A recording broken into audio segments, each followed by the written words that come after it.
Hey friends, Steve Chase here. I want to share with you how to link your bank accounts and credit card accounts in Microsoft Excel. So if you've got the new version of Microsoft 365, you very well may have this feature here called Money in Excel. So basically what it is it's a direct connection to your accounts, and it will come in every day in a spreadsheet with every row will have a date of the transaction, the dollar amount of the purchase or the deposit into your bank account, and then the bank memo.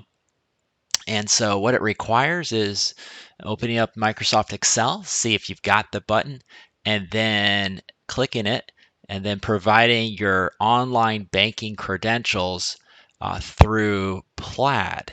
And so it's technology, and it could work, it might not work, but you basically would have to have the comfortableness of being able to put your user credentials through a third-party app that will transfer the banking data, download it to your Excel file. And then the benefit would be that you could categorize the transactions. You could very well see how much money you're spending on fuel, how much money you spend on groceries, how much money you spend on insurance, how much you're spending on whatever, how much cash you're pulling out of the ATMs. We could see all of this real easily. And then the power is that you could keep it up and consistently categorizing it and look back and have an idea of where your money is going and where it's coming from. So let's go ahead and get started here.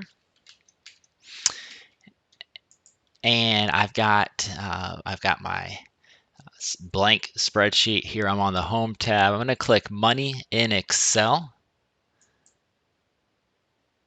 So it's asking me here to download a new workbook. So, okay.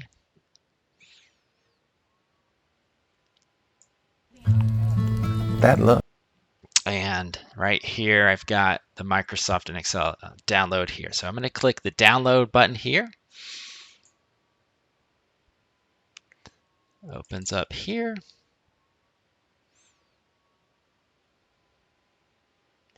Okay, I've got to enable editing. So far, so good. All right. So this is where I would need to add the accounts, customize my categories, quickly switch sheets to glean information about money in Excel here.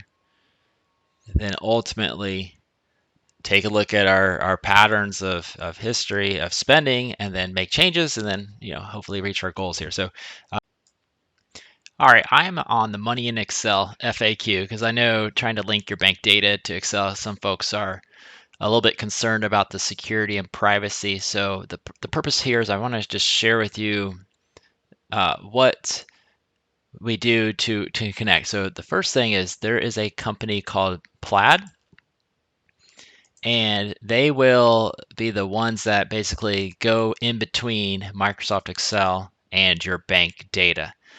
You will have to provide your credentials to your banks, but they will not see your Microsoft 365 credentials.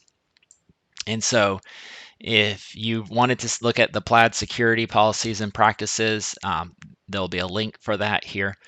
Essentially, when you do make the first connection, you'll go to the Accounts tab and click Add an Account.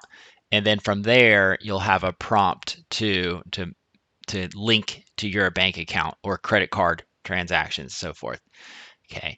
Here it tells how you can delete an institution from Excel. You can go to the Accounts tab, Edit Accounts, and delete all accounts there for that.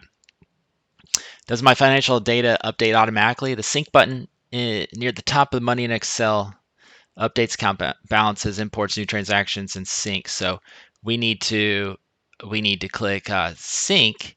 So the new transactions will populate. So depending on how active you are in Excel and hitting the sync button, we'll need to manage that.